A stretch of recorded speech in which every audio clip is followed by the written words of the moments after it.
샬롬. 오늘도 하나님 말씀 앞에 나오신 여러분 환영합니다. 이렇게 기도하겠습니다. 하나님, 오늘도 우리에게 귀한 하나님의 말씀을 주시니 감사합니다.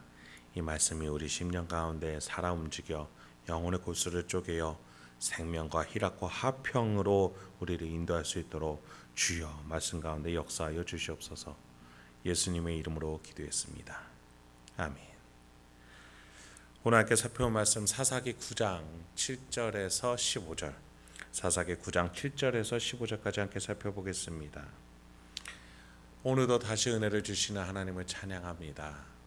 우리 지난 본문에 이어서 친육들을 죽이고 왕이 됐던 아비멜렉의 이야기가 이어집니다. 그가 왕이 되려는 목적에서나 과정에서나 그가 하나님 중심이 아니라 얼마나 자신의 인간의 힘으로 살아가려고 하는 자인지가 드러났습니다. 여러분, 그렇습니다. 우리는 우리의 힘을 빼야 합니다. 하나님이 주시는 힘으로 살아가야 합니다. 그래서 선한 열매를 맺을 수 있는 우리가 되어야 하겠습니다. 본문을 살펴보겠습니다. 7, 8절 먼저 볼게요. 사람들이 요담에게 그 일을 알림해 요담이 그리심산 꼭대기로 가서 서서 그의 목소리를 높여 그들에게 외쳐 이르되 세겜 사람들아, 내 말을 들으라. 그리하여야 하나님이 너희의 말을 들으시리라.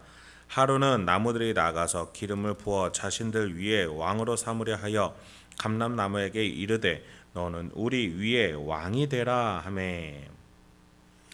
아비멜렉이 친육들을 다 살해하고 왕이 되려고 했을 때 나머지는 다 죽었지만 한 사람이 살아남습니다. 바로 요담이란 사람이었습니다. 그는 그린심 산에 있는 언덕에 올라가서 세겜 사람들 마을에 외칩니다. 한 이야기를 들려줘요. 나무 나라 이야기였어요. 그 나무 나라가 왕을 세우려고 합니다. 그 나무들이 첫 번째로 감람나무에게 왕이 되어달라고 요청을 합니다. 왜 뜬금없이 요담이 나무 이야기를 하는가 싶은데, 요담은 아비멜렉이 왕이 되는 과정에 대해서 비판하려고 비유를 드는 것입니다. 그런데 나무들은 자원해서 왕이 될 만한 사람들을 찾고 세우려고 하죠. 근데 아비멜렉은 그 과정이 어떻습니까? 자신의 욕망을 더럽고 잔인한 방법으로 표출시켜 왕이 되었습니다. 이야기를 계속 살펴보죠. 9절부터 13절입니다. 감람나무가 그들에게 이르되 내게 있는 나의 기름은 하나님과 사람을 영화롭게 하나니 내가 어찌 그것을 버리고 가서 나무들 위에 우쭐대리오 한지라. 나무들이 또 무화과 나무에게 이르되 너는 와서 우리 위에 왕이 되라 하매 무화과 나무가 그들에게 이르되 나의 단 것과 나의 아름다운 열매를 내가 어찌 버리고 가서 나무들 위에 우쭐대리오 한지라. 나무들이 또 포도나무에게 이르되 너는 와서 우리 위에 왕이 되라 하매 포도나무가 그들에게 이르되 하나님과 사람을 기쁘게 하는 내 포도주를 내가 어찌 버리고 가서 나무들 위에 우쭐대리오 한지라. 감람나무, 무화과나무, 포도나무 세 나무가 등장합니다. 그런데 이 나무들은 한결같이 우쭐대고 싶지 않다라고 말합니다. 즉 요담은 지금 아비멜렉이 우쭐대고 싶어서, 즉 자기 스스로 높아지고 싶어서 왕이 된 것이다 라면서 비판을 하고자 하는 것이죠. 게다가 요담은 한 가지 더를 비판하고자 합니다. 이 이야기에 등장하는 무화과나무, 포도나무, 감람나무는 자신들이 가지고 있는 열매들, 즉 기름, 단 열매, 사람을 기쁘게 하는 포도주라는 그 결과물을 만드는 것에 집중하고자 합니다. 자기가 가지고 있는 이 은사를 가지고, 이 열매를 가지고 하나님과 이웃을 섬기는 데 주력해야지 왜 다른 이의 왕이 돼서 우쭐대겠느냐, 그럴 필요를 못 느낀다라고 이 나무들이 말하는 겁니다. 요담은 지금 아비멜렉에게 너가 가지고 있는 힘과 은사를 가지고 다른 일을 섬겨야지 왜 높아져서 우쭐대려고 이 온 살인을 저지르고 다니는 것이냐 비판하는 겁니다. 요담은 그래서 아비멜렉을 가시나무로 표현하면서 다음 이야기를 14, 15절에 이렇게 이어갑니다. 이에 모든 나무가 가시나무에게 이르되 너는 와서 우리 위에 왕이 되라 하며 가시나무가 나무들에게 이르되 만일 너희가 참으로 내게 기름을 부어 너희 위에 왕으로 삼겠거든 와서 내 그늘에 피하라. 그리하지 아니하면 불이 가시나무에서 나와서 레바논의 백향목을 사를 것이니라 하였느니라. 여기에서 가시나무가 말하는 걸 보니까 두 가지 허풍을 떱니다. 첫 번째, 뭐라고 우쭐대요? 자신이 가지고 있지 않은 그늘을 마치 가진 것 마냥 말하면서 내 그늘 아래로 오라고 말합니다. 두 번째, 가시나무에서 불이 난다라고도 허풍을 떱니다. 자신에게 그러한 여건이나 능력이 없음에도 불구하고 그것들을 자랑하는 것이에요. 아비멜렉이 이런 허풍으로 하나님이 주신 능력이 아니라 인간의 연약한 능력으로 허풍을 떨고 우쭐대면서 지금 왕이 되려고 하고 마침내 나무 중에 가장 고귀하게 사용되는 레바논의 백향목까지 심판하는 자로서 가시나무가 있다라고 말하는 겁니다. 지금 아비멜렉은 가장 고귀한 것들, 가치들, 하나님의 가르침을 무시하면서까지 이렇게 왕이 되려고 했던 거예요. 요담은 아비멜렉을 왕으로 추대하며 세운 세겜 사람들에게 이 이야기를 들려주면서 아비멜렉을 왕으로 세운 이 판단과 행동이 얼마나 그릇되고 미련한 것인지를 말해주고자 했던 겁니다. 여러분, 이 나무 이야기를 들으니까 예수님의 이 가르침이 생각이 납니다. 마태복음 7장 17절에서 이와 같이 좋은 나무마다 아름다운 열매를 맺고 못된 나무가 나쁜 열매를 맺나니 라고 하셨죠. 그렇습니다. 자신을 높이고자 하는 자는 결코 아름다운 열매를 맺을 수 없어요. 그런 점에서 요담은 하나님 나라의 원리를 꿰뚫어 설명할 수 있는 이야기를 지금 들려주고 있는 겁니다. 물론 요담이 사사로 활동을 했다라고는 볼 수 없어요. 그런데 하나님의 백성에게 하나님 나라의 원리를 너무나 명확하게 설명해 준다라는 의미에서 아비멜렉은 가짜 사사만큼이나 권력을 향해서 나가려고 했지만 가짜 사사였고, 오히려 지금 죽을 위기에서 벗어나서 그리심산에 올라와서 담대하게 하나님 나라의 원리를 설명하는 이 요담이야말로 진짜 사사로서의 역할을 한다라고 볼 수 있겠습니다. 여러분, 말씀 마치겠습니다. 예수를 따르는 우리는 오늘도 빛과 소금의 역할을 다할 수 있는 이 작은 곳에서 섬김으로 사사의 역할, 예수를 따라 이 제자의 역할, 구약의 이 사사를 따라 빛과 소금의 사사의 역할을 감당해야겠습니다. 이 땅 원리로 살아가 문제에 매몰돼서 나가는 것이 아니라 하나님 나라의 원리를 깨닫고 그것을 믿으며 그렇게 그 원리로 살아갈 줄 아는 예수의 제자, 하나님 나라의 백성이 될 수 있게 주님의 이름으로 축원드립니다. 함께 기도하겠습니다. 하나님, 오늘도 우리에게 귀한 하나님의 말씀을 주시니 감사합니다. 오늘도 이 말씀을 통해서 다시 한번 확신과 힘을 얻고 세상의 원리가 아니라 하나님 나라의 원리로 예수의 제자의 삶으로 살으러 나아갈 수 있는, 그래서 마침내 승리할 수 있는 우리 성도님들과 제가 되도록 주여 인도하여 주시옵소서. 예수님의 이름으로 기도했습니다. 아멘.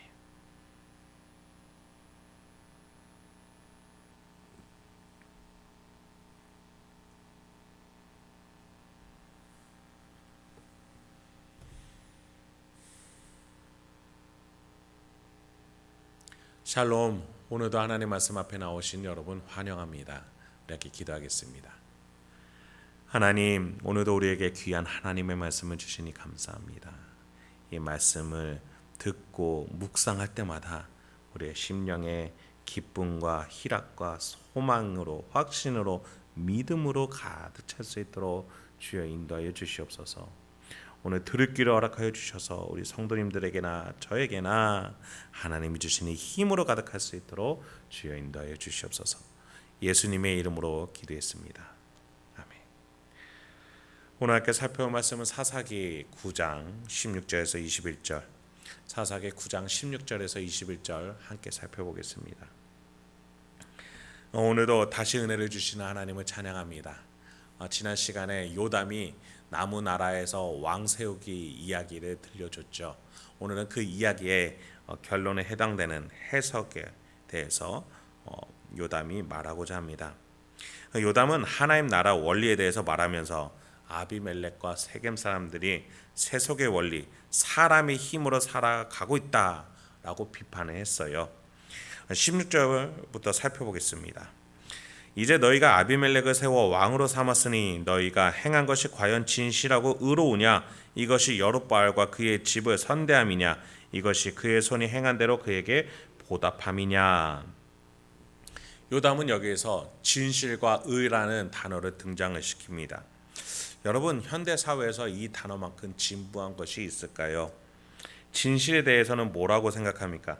내가 느끼고 결정한 것을 진실이라고 여겨요. 그래서 다른 사회적, 정치적 성향을 가진 사람들을 원수같이 대합니다. 내 기준에 맞지 않으면 그 사람들은 진실한 게 아니에요. 또 의로운 사람이 아닙니다.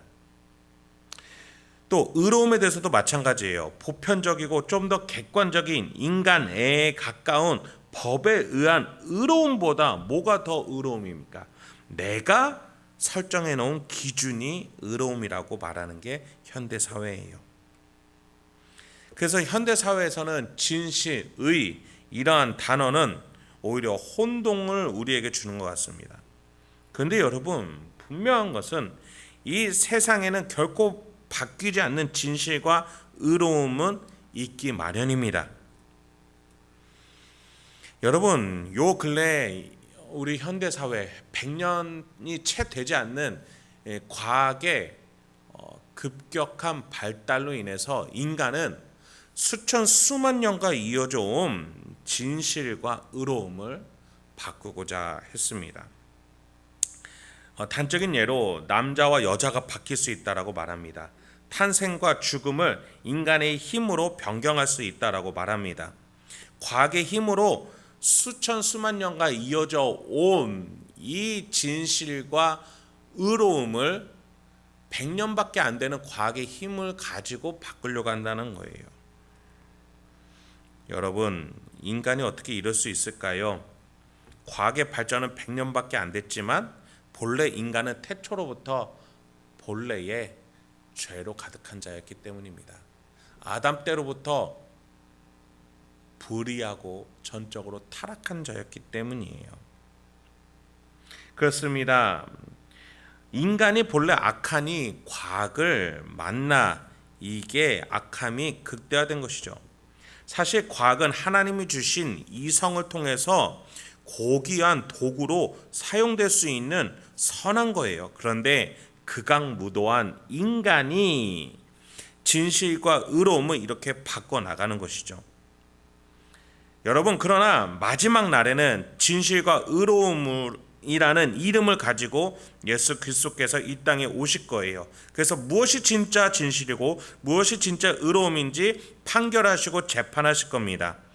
이 세상에서 각자가 자기가 왕이 된 듯 자기 멋대로 기준을 세우고 자신이 진실이요 자신이 의로움이라고 각자가 살아가겠지만 마지막 날에 예수 그리스도께서는 무엇이 진실이고 무엇이 의로움인지 판단해 주시고 심판해 주실 것입니다.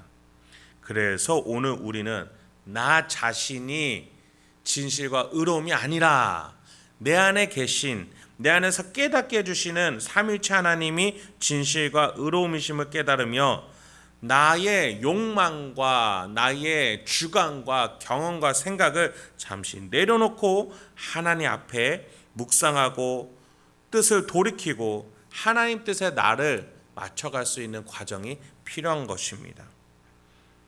그래서 우리가 이렇게 말씀을 보는 거예요. 그리고 이 말씀을 묵상하고 기도하는 것이죠. 오늘 본문을 보니 요담이 그러합니다. 요담이 보기에 아비멜렉과 세겜은 기드온과 그의 집안에 대해서 배반에 가까운 행동을 했다라고 말했어요. 기드온이 미디안을 물리침으로써 이스라엘에게 평화가 찾아왔던 것이 진실이죠. 그러면 그 기드온의 집안에게 의롭게 대하는 것이 의로움이겠죠. 그런데 세겜 사람들과 아비멜렉은 그것을 금세 잊어버리고 말았던 겁니다. 17, 18절입니다. 우리 아버지가 전에 죽음을 무릅쓰고 너희를 위하여 싸워 미디안의 손에서 너희를 건져냈거늘 너희가 오늘 일어나 우리 아버지의 집을 쳐서 그의 아들 70명을 한 바위 위에서 죽이고 그의 여종의 아들 아비멜렉이 너희의 형제가 된다고 그를 세워 세겜 사람들 위에 왕으로 삼았도다. 은혜를 잊은 것뿐만 아니라 기드온의 가문을 몰살시키고자 했던 이 세겜 사람들이 행했던 아비멜렉을 추대한다는 것이 얼마나 불의한 행동인지 지적하는 거예요. 여러분, 우리는 무엇이 의로움이고 무엇이 진실인지 스스로 돌아볼 수 있어야 합니다. 규모가 커지고 높은 자리에 오르고 다른 이들에게 인정받는 것을 보고 우리는 마치 그것이 의로운 것, 하나님의 응답이라고, 감사한 일이라고, 옳은 것이라고 혹여나 말하고 있는 건 아닌지 돌아봐야겠습니다. 이것이 과연 하나님이 원하시는 것일까요? 물론 성공하는 것이 무조건 나쁜 것은 아니에요. 그런데 여러분, 성공하기 위한 그 과정이 더 중요하다라는 겁니다. 성공을 했지만 그 과정이 불의하고 더럽고 타락한 것이라면 결코 하나님의 역사가 아니라는 거예요. 하나님은 결코 악한 과정 속에서 일어난 성공을 인정하지 않으십니다. 그래서 우리는 하나님의 방법을 기다릴 줄 알아야 됩니다. 우리 자녀 세대들에게 결과보다 과정이 더 중요하다라고 하나님 뜻대로 가는 기다리고 사랑하면서 하나님의 뜻을 물어가면서 갈 줄 아는 과정이 필요하다라고 가르칠 수 있어야 하겠습니다. 바울은요 로마서 14장 17절에서 이렇게 말했죠. 하나님의 나라는 먹는 것과 마시는 것이 아니요 오직 성령 안에 있는 의와 평강과 희락이라. 우리는 이것들로 과정을 삼을 줄 알아야 합니다. 먹고 마시고 권세가 중요했던 세겜 사람들은 아비멜렉이라는 썩은 동아줄을 붙잡았습니다. 그러나 요담은 분명하게 말해요.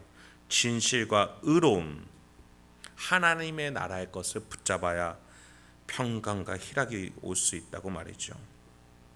본문으로 돌아옵니다. 19절부터 21절입니다.